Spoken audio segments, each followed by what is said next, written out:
Good afternoon. I'm going to give a talk with work primarily driven by Leonardo Krapp, who's going to speak tomorrow, and Pablo Benitez Lambay, who you heard about yesterday. And the title of the talk is the title of a paper that we submitted recently, and currently under review. Is extreme instability for particle size distributions. And the spirit of the talk is going to be rather different than the spirit of the most talks so far that were very broad, trying to cover many different aspects of a given problem, or even many different problems. And it's going to be a bit similar to the tone that Pablo's talk yesterday, identifying a very well-defined problem, which most of us should care about if we are taking seriously understanding planet formation, and trying to understand the implications of the results that we are finding. Okay, so the scope is rather narrow. I would argue the problem is relatively simple, but implications can be actually very far-reaching. All right, this is not a review about the stream instability. I just put up one slide to set the tone and remind you of a very basic facts that you should have in mind throughout the rest of the talk. The stream instability is, for the most part, a very local instability, and this makes it amenable, as Jake mentioned, to be studied in a shielding box, a small volume within a larger disk. And the basic ingredients that you need is a radial pressure gradient, which makes a gas rotate slightly in subcapillarian fashion, and therefore the dust particles drift with respect to this gas, and the rate at which they drift depends basically on the Stokes number of that individual particle species and the dust to gas mass ratio of that particular dust species. And these are just two plots from the initial paper, I would say seminal paper by Andrew Udin and Jeremy Goodman in 2005. And this, without being too technical, but this is going to come up in the rest of the talk, this is essentially showing you the region in parameter space where the instability works. This is a parameter space in Fourier space. These are wave numbers for radial perturbations, wave numbers for vertical perturbations, and you can see that there is sort of, to speak, a sweet spot. It's a broad regions, but that is unstable, but it's a sweet spot for the instability to work more efficiently. And this is a particular result for epsilon is the dust to gas mass ratio for the unity here, and then Stokes numbers for the order 0.1. So this tests the scale of the problem, and just in physical units, this order, tenth of a hundredth of the disk K depending on the region parameter space, and since growth of the order of in 10 orbits or 100, you get since to grow. Okay, this is not the MRI that grows on an orbital time scale, right? That's much faster. And this is a parameter space, again taking the most that grows the fastest, but now considering the parameters that are this epsilon parameter, or the ratio between dust and gas species, and the Stokes number. And again, you can see that things are unstable for broad region parameter space, but interesting growth rates are obtained in certain regions of this plane. Okay, as I said, I was not going to be exhaustive in the many interesting and important works that have been done over the last 15 years on this subject. The worth mentioning in this context are the paper by Udin and Johansen in 2007, where they actually show that this was just not living in our minds and pen and pencil. Some people need to feel more comfortable seeing that actually you can see this in a computer, and for very good reasons. We do need the computers to go further. And then they actually show that the initial calculations that were done in the fluid approach, thinking that the dust is a pressureless fluid, indeed were recovered with numerical simulations that were dealing with actual particles. And that's a non-trivial test. I would argue that's also slightly likely to not be the case for particles that are very large. But in the regimes that we are interested, that seems to work. And then Johansen and Udin in 2007 also they studied the nonlinear evolution of the instability. And there have been other works on theoretical aspects of this. And as you know, and you have participated in this, many papers using these results to understand the implications of what we know on instability for one dust particle species, and to understand how this impacts planet formation. I would like to mention in particular, I just put one paper, but it's a series of papers written by Jonathan Squire, who is here, and Phil Hopkins at Caltech, where they actually made a very important, at least for the conceptual point of view, connection, and they show that the stream instability is nothing else than one member of a broader class of instabilities that they name resonant drag instabilities.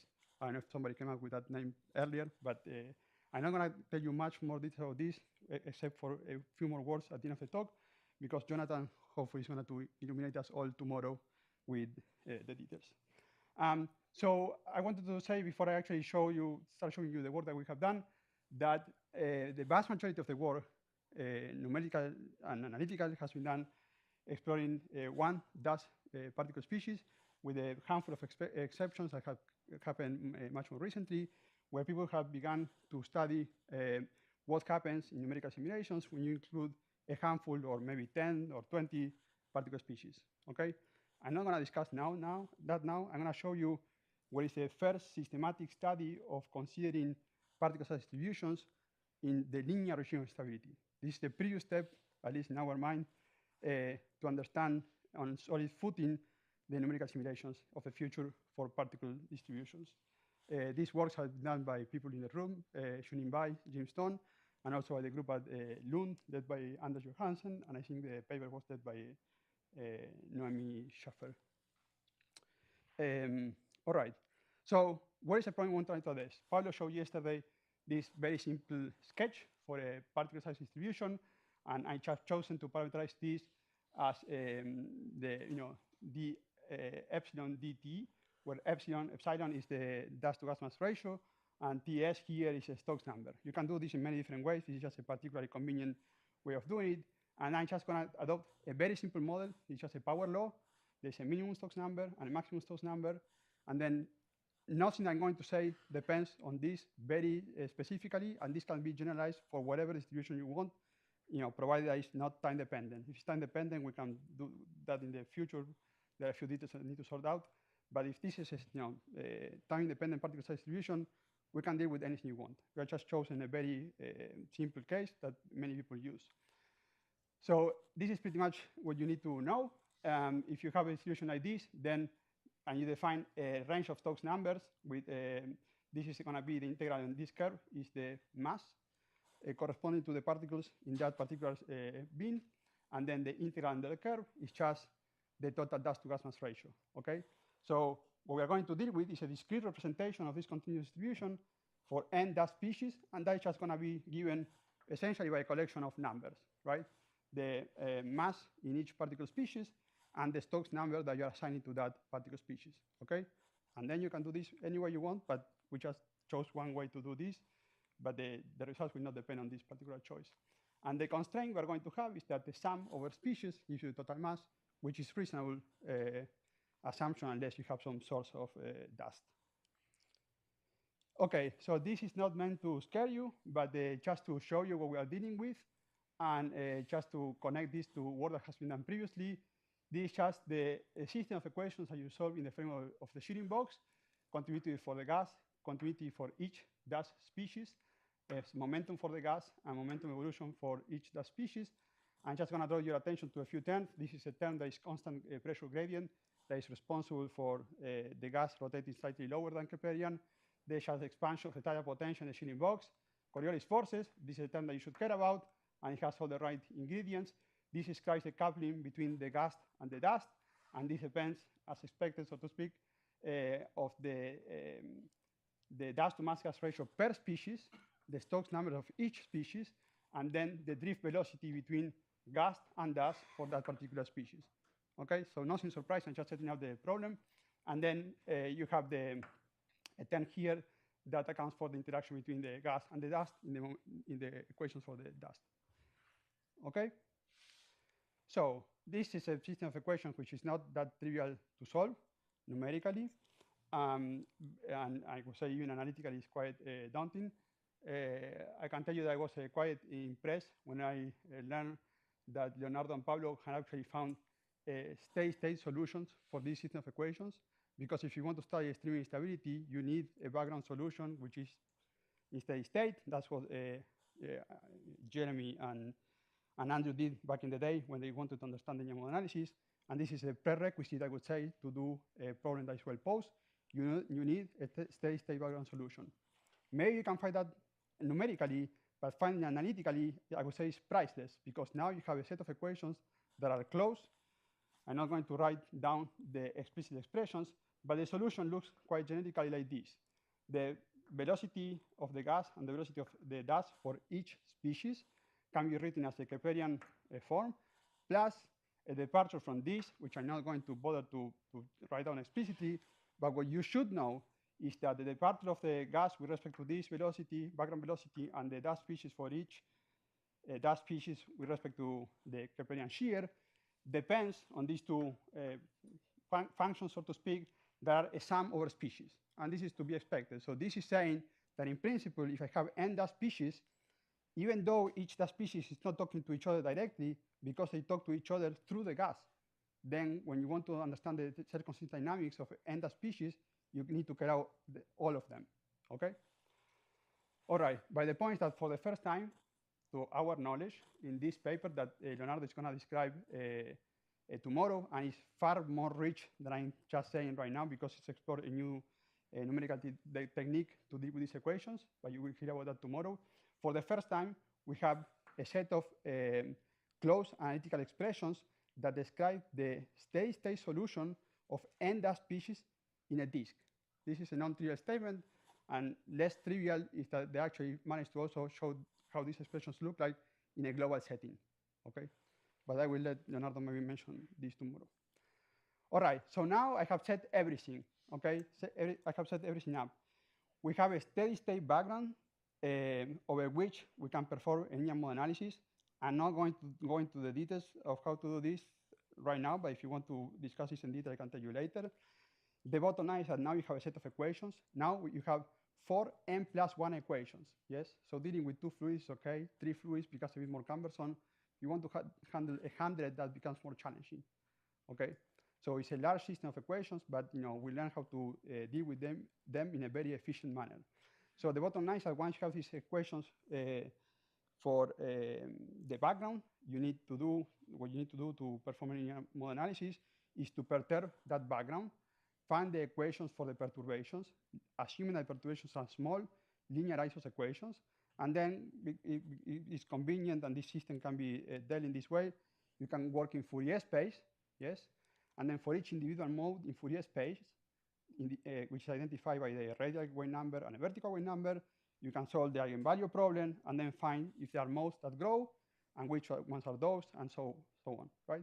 It has been done extensively for many instabilities, has never been done for extreme instability for n particle species, okay? So the results look like this. This is a map similar to the one that I showed you before, originally for the extreme instability from 2005, a bit more fancy, there are some colors and whatnot, but in essence, it's the same. Now, I want to draw to your attention that we are going to deal with a couple of examples to illustrate a few things. So we are going to consider 2 dust distributions with equal gas and dust mass. So epsilon is order 1. And we're going to consider a range of Stokes number that goes from 10 to minus 4 to 10 to minus 1, similar to what I had already yesterday. And another one that goes from 10 to minus 4 to 1. So also similar to what people consider. And here is where the surprises stand to show. So this panel corresponds to this range, and this panel corresponds to this range. So you can already see that including, for 16 dust species that you need to consider to describe the distribution that I'm talking here, including Stokes numbers up to order unity, already changes this quite significantly, right? But I'm not going to focus on that because this in principle could be 2 physically different dust distributions. What I want you to focus on is that how this map and this map change when we increase the number of species that we are using to describe the same distribution, okay? So constant max, constant range of Stokes number, and I'm only changing the number of species in our mind to have a better representation of continuous distribution, right? What happens is that when you go from n equals 16 to n 128, this changes quite dramatically. This does as well. And when you increase this further to 512, this changes even more, okay? And then you can say, well, but we don't care that much how the entire parameter space, because we do know that in the linear regime, early on, the mode that is going to dominate the dynamics is the fastest growing mode. So let's pay attention to that one. Here, the fastest growing mode is this one. Then the fastest growing mode, when you increase the number of species, goes here, and then it goes here. So the location changes a little bit. That may be important. The growth rate doesn't change that much from here to here. So we would say this has converged, so to speak, as we increase the number of species. However, in this case, when we go from 16 to 128 to 512, things do not seem to behave that nicely, right? You can see here the scale, the colors give you this is a decade, and then this is actually going down by almost 2 decades, okay? I'm gonna let that sink in for a second while I have water. Okay, but you can say, well, these are very two particular cases. Maybe there is just something very peculiar about these particular distributions. So therefore, what we did was to understand what happens with these same two cases as we actually keep increasing the number of species even more, right? And now we are only tracking the fastest growing mode to make things easier, which is because it's the one that we care about. So you see some behavior here that when you increase the number of particle species very slowly, which we can talk about later. But the important thing is that as we increase the number of particle species reaching 1024, then these two particle distributions behave very, very differently, right? This one goes to a very well-defined growth rate, whereas this one keeps decaying, yes? Evolving, I should say. It happens to be decaying, but it keeps changing, which is not usually what you expect as you are approaching the continuous limit. Just to show a check that this is the real part, which is what we care about things that are growing. This is a oscillatory part corresponding to this mode. And this one, which is not changing here, the real part is not changing. The imaginary part here is not changing. This one is changing with n in the real part, but the imaginary part is not changing. So this at least gives some support when we saw this. Maybe there's a problem, we're doing something wrong. Just there is an n scaling that we're not seeing. This is well behaved. This is okay, but here this is a bit surprising. Okay, so then you can say, well, you still haven't explained this is a very particular behavior for these distributions, and maybe when you look at other cases, you obtain something very different. And I'm just going to show you that this is not the case. So the exercise is presented like this. We are going to consider a large number of particle size distributions in a very systematic way. And we are going to keep, in principle, the dust to gas mass ratio of each distribution fixed. And I'm going to tell you what that is going to be. And then we are going to change the number of species, everything in a very systematic way. So in your mind, what you should care about, I hope I was more or less careful. Here, we chose to, at this stage, fix the minimum Stokes number to 10 to minus 4, and then increase Stokes numbers, the maximum Stokes number in a systematic way. This is just to have some way to represent many different dust distributions, and we're able to order this in a nice plot. But what you should remember is that when I'm doing this, when we are doing this at constant epsilon and constant range of Stokes number, we are not changing the particle distribution per se, we are just changing this representation. And when we are doing that, when we increase the number of, this is just a graphical representation of what's going on here. And this is a graphical representation of that the total mass in dust is conserved, right? If I increase the range of Stokes number, then the level goes down, but the area under the curve is constant. So let me show you the first plot, and we can start doing this in a systematic way. So this plot is showing the results of the fastest growing mode that is scaled over there with color for epsilon, 10 to the minus 2. Yes? And now, with fixing minimum Stokes number fixed to 10 to the minus 4, in this axis, we have the results for different range of Stokes number, 10 to minus 4 to 10 to minus 3, 10 to minus 4 to 10 to minus 2, 10 to minus 4 to 10 to minus 1, and 10 to minus 4 to 1. Yes? It's a strange plot, but it's very, very, it carries a lot of information. And in the vertical axis, we have the number of species. So each column is just the same distribution of dust, just more and more accurately represented by adding more and more dust species. Yes? So here you can see signs of what I showed you before. But it's not the same distribution I was showing you before. But here you can see that things change as the number of species increase, and this, so to speak, stops changing. This one is changing, stops changing. This one keeps changing. This one keeps changing. Okay? So now that I spent a lot of time showing this plot, I don't need to tell you too many words. I can show you the systematic, the results in a systematic way. This is how things look when epsilon is 0.1, when it's 0.5, and when it's 1.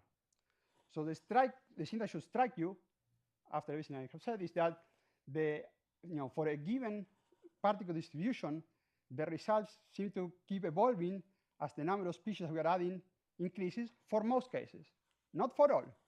When you have equal dust and gas masses, then here, this has not changed at all. It doesn't really matter whether you describe this with 2, 4, 6, 8 dust species, you get the same result. That's very good. Here the same happens, and here you start seeing differences. Okay?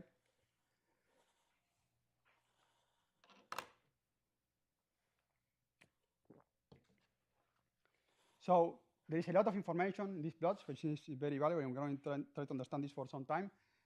But all of this can be collected into one plot for you to really put things together of what we know today from the outcomes of stream instability in the linear regime for one dust species for a given mass and given Stokes number. And this is a slightly nicer plot than the version of the plot that I showed you before, but essentially the same as a function of Stokes number, individual Stokes number for only one dust species. Oh, geez, okay. And this is for the total epsilon. This is how things behave. Okay, and this is what you all know. So now I can collect the results from the previous plot, and now the x-axis is slightly different because now I have ranges of Stokes number, but for the same mass. So these things should be more or less comparable. And you can now fully appreciate the dramatic difference between this plot, and the growth rates are down by a factor of either 2 or 3 orders of magnitude or more. And really the only region of parameter space that survives, so to speak, is this one up here, which is relatively large dust to gas mass ratios, and also is contained only in this region.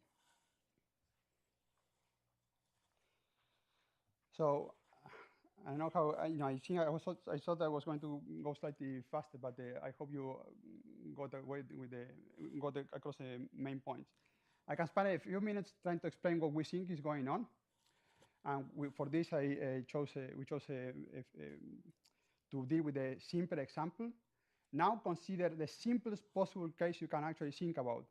This is fixed dust mass gas ratio and a fixed range of Stokes number and a distribution with equal mass per bin. Yes? Equal mass per bin. This is not astrophysics perhaps, but it's a simple example. And now I'm going to do the exercise of keep increasing the number of species. So now the mass per species is going down by construction, and all of them are going down at the same rate. Okay?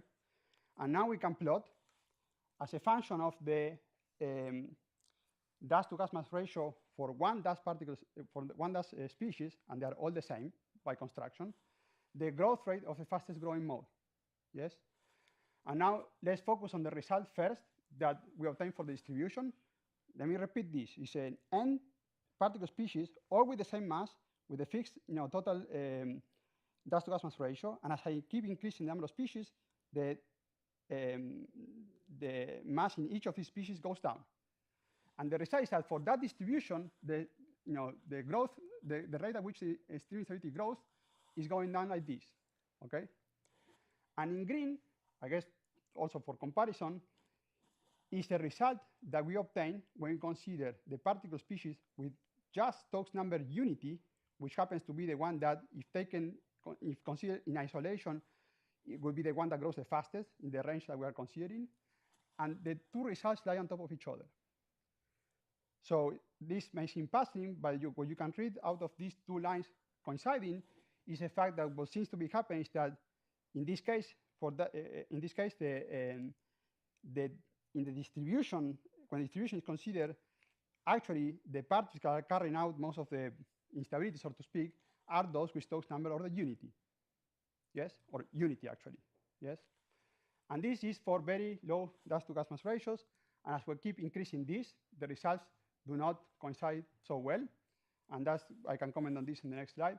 But here, the point that I want to make is that there is nothing strange, so to speak. What this is saying is that as the number of particle species keeps increasing, the one particle species that was going the fastest, yes, is receiving less mass, and then the growth rate goes down. Things are a bit more less trivial as you move towards higher masses. I have one more slide. Is that okay? And then this is just a summary of what I just showed you in one plot, actually including scales now.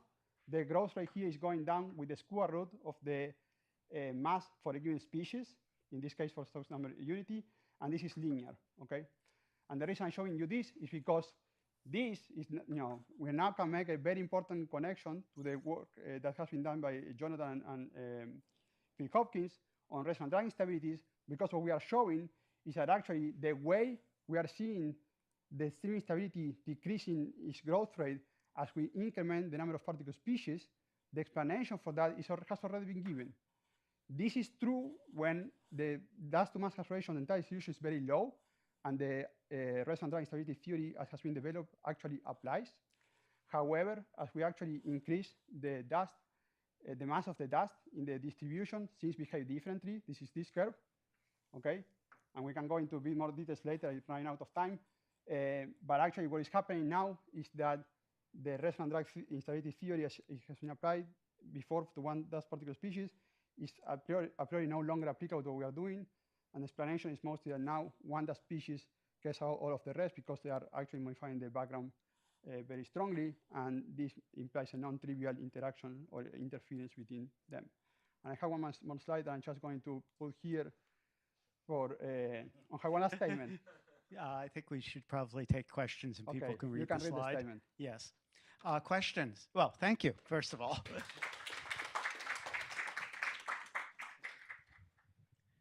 And questions, including about the last slide. Jeremy.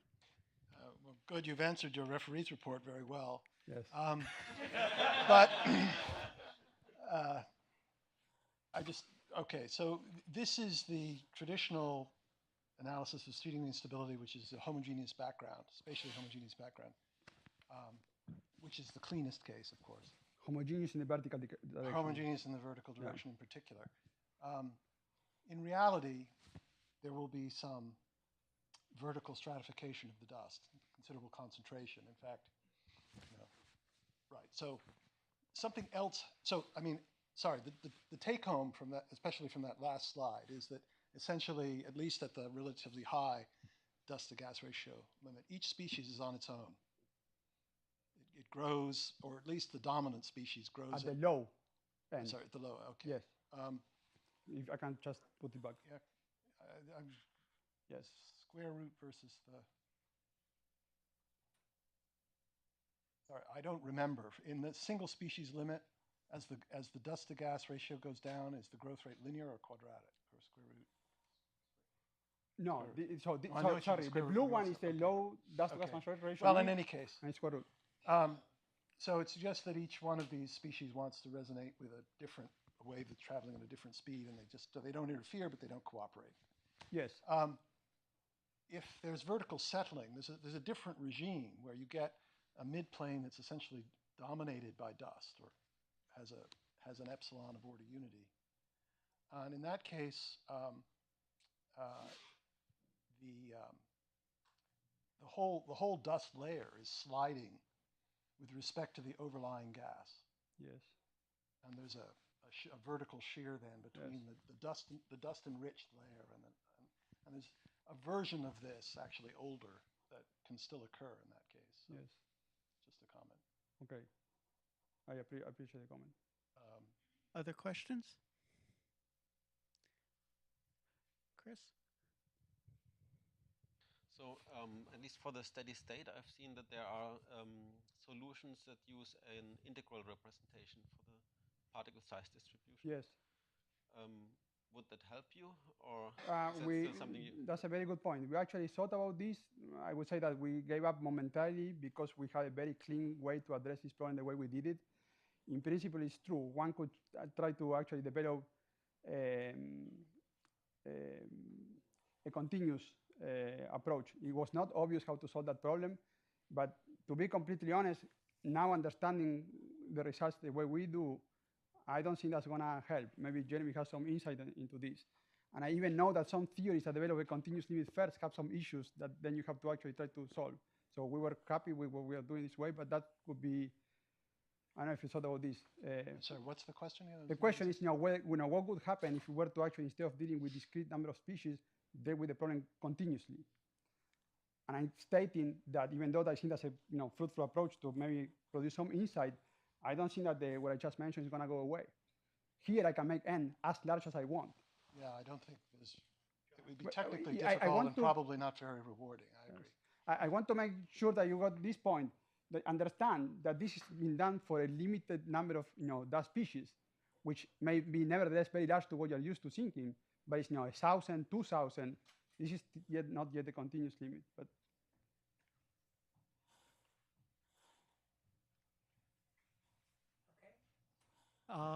Okay, one last question. yes.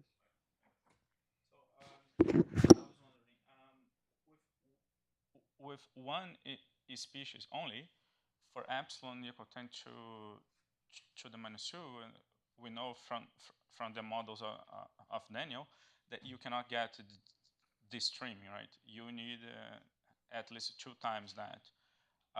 Would you say that with more species, the problem gets even worse? I think that the problem gets worse almost always. Right. Yes. So, yes. Okay. Yes. So the last statement is what you take home message, that unless you can find a way to produce monodispersed particle populations, which is what has been assumed all the time, perhaps without too big of a justification, the scope of the streaming stability as we know it is going to be narrowed down profoundly. Because if we actually need to account for particle distributions, which I think most people would argue is a way to go, given the observations we now have access to, then we have to think about this problem in new terms. Thank you again.